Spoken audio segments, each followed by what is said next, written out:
This story is called This Monster Rings a Bell.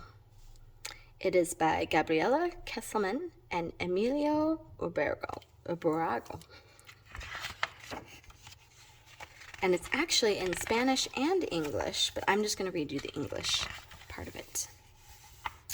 So I'm walking down the hallway minding my own business when out of nowhere a monster appears. It's not the first time I've seen him. He looks familiar, and that's why I'm not even the least bit scared, even though, truthfully, I don't like what I see. The monster wants to grab me, but I'm really fast, and I run away.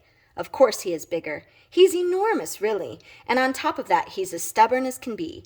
He won't stop chasing me. Doesn't he have anything better to do? I jump, I squirm, I make his head spin a bit, but finally he grabs me by the arms and lifts me up into the air. I tell him to let me go, or else I'll knee him in his big monster belly. He laughs and takes me straight to his hideout. There's steam everywhere, and I can't see a thing. It's very hot. I don't know how he can stand it. I'm not scared, really. What bothers me is that a monster captured me for no good reason.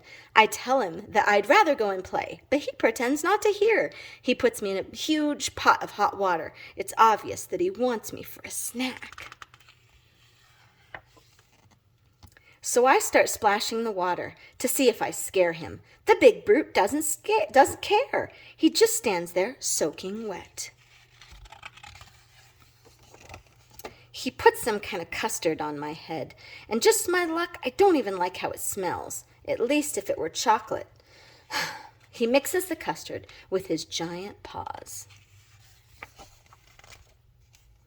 I realize that this monster has no idea how to cook. I'm sure he put pepper instead of sugar in the custard. As the custard starts melting, it gets in my eyes and really stings. It stings so much that I start to scream. Some monsters run away if you yell at them. Not this monster, though. He just starts singing. It doesn't seem to me like this is the time for silly songs. Maybe he thinks the singing will distract me. Ha! I try to hurt his feelings. I tell him he is way off key and that his songs are very old. It was a good try, but it didn't work, and he just starts to laugh out loud. Finally, he gets the custard off by pouring water over my head. I feel bad for the poor guy. I guess his recipe went sour. Well, at least I can open my eyes to see how he eats me with fried ducklings. When he thinks I am ready, he lifts me out of the pot and he sits me on a stool. Hey, what's going on here? He gives me a pair of pajamas so I don't get cold.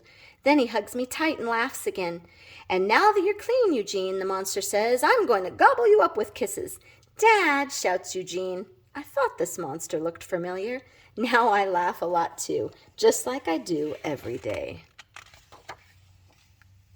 And that's the end.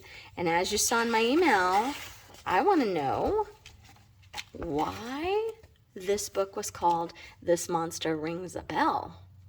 It doesn't have anything to do with monsters ringing a bell. Okay, I'll talk to you next week.